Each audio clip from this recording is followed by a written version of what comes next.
Martial Adjian, directeur de l'UCAC-ICAM. Alors, l'UCAC-ICAM, c'est une école d'ingénieurs située en Afrique centrale et qui est sur 2 pays. Un premier campus au Congo, à Pointe-Noire, et puis un second campus à Douala, au Cameroun. Donc, l'UCAC-ICAM, pour être complet sur la question, c'est 4 parcours d'ingénieurs, 800 étudiants de 7 nationalités différentes et avec un parcours qui est accrédité CTI.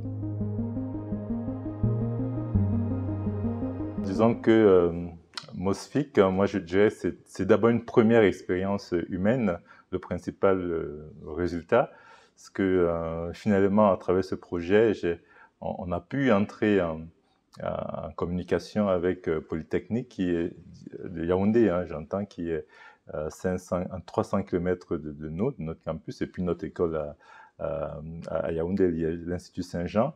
Nous avons, c'est curieux, mais à travers ce projet seulement, nous avons commencé à dialoguer, à échanger de bonnes pratiques dans un premier temps.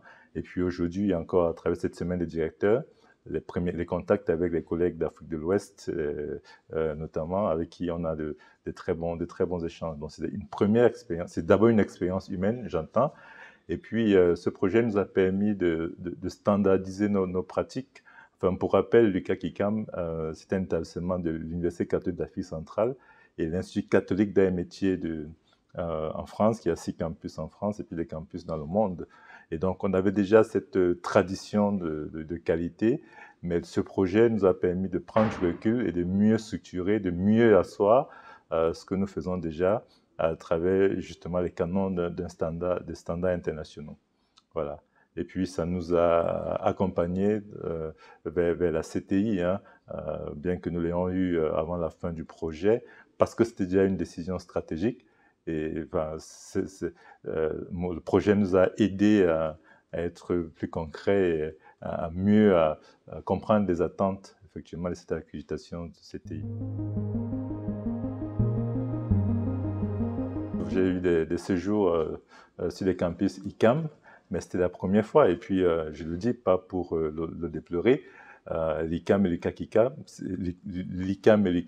c'est quasiment la même école. Et donc, cette relation incestueuse peut parfois arriver à saturation. Et donc, le fait d'avoir été à l'UTT pendant à peu près 2 mois, c'était très bénéfique. Ça m'a permis de comparer ces 2 écoles en Europe, certes, mais c'est des pratiques différentes, c'est des appartenances différentes. L'UTT est public, l'ICAM en France est privé, et ça m'a permis justement de voir les angles d'approche différents, les contenus de formation et les approches aussi qui sont différentes. C'est très enrichissant. Enfin, j'ai beaucoup appris de mon séjour en mobilité, enfin en échange, en immersion, pardon, à l'UTT sur les façons de faire, sur l'organisation, voilà. Notamment, ce qui m'a impressionné, c'est tout l'investissement dans les laboratoires de recherche et autres, et puis toute l'équipe qui est mobilisée autour de l'UTT. La nomination du directeur, c'est un pouvoir discrétionnaire du conseil d'administration et puis de la direction de l'ICAM. Mais je pense que si mon école m'a initialement désigné comme point focal, c'est certainement parce que j'avais du potentiel. Et puis, voilà, ayant appris aussi dans ce projet de mon immersion, je pense,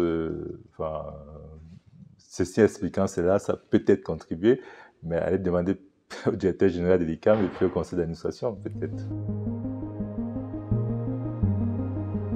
Il faut reconnaître que c'est un grand défi et c'est une grande première. Nous aurons les premiers diplômés en 2024. Nous aurons parcouru une partie du chemin. Nous pouvons être fiers de cela parce que nous sommes à la 2e année des échanges internationaux. Alors j'explique. C'est un parcours commun à tous les sites ICAM, co-construit par tous les enseignants de l'ICAM. Et les étudiants, ils font quasiment les mêmes cours, les mêmes contenus. Il y en a qui sont d'ailleurs animés à distance. Et puis, un étudiant a la possibilité de faire jusqu'à 4 ans sur un campus. Et il peut choisir son campus. Et à la fin, il est diplômé. Il a un double diplôme, UCAC-ICAM et puis ICAM. Alors, effectivement, le projet nous a permis, comme j'ai dit tout à l'heure, de standardiser les pratiques, nos approches, et notamment de voilà, de voir, de renforcer l'intérêt d'aller vers la CTI parce que c'est un facteur attractif hein, pour les étudiants et puis c'est un gage de qualité par ailleurs.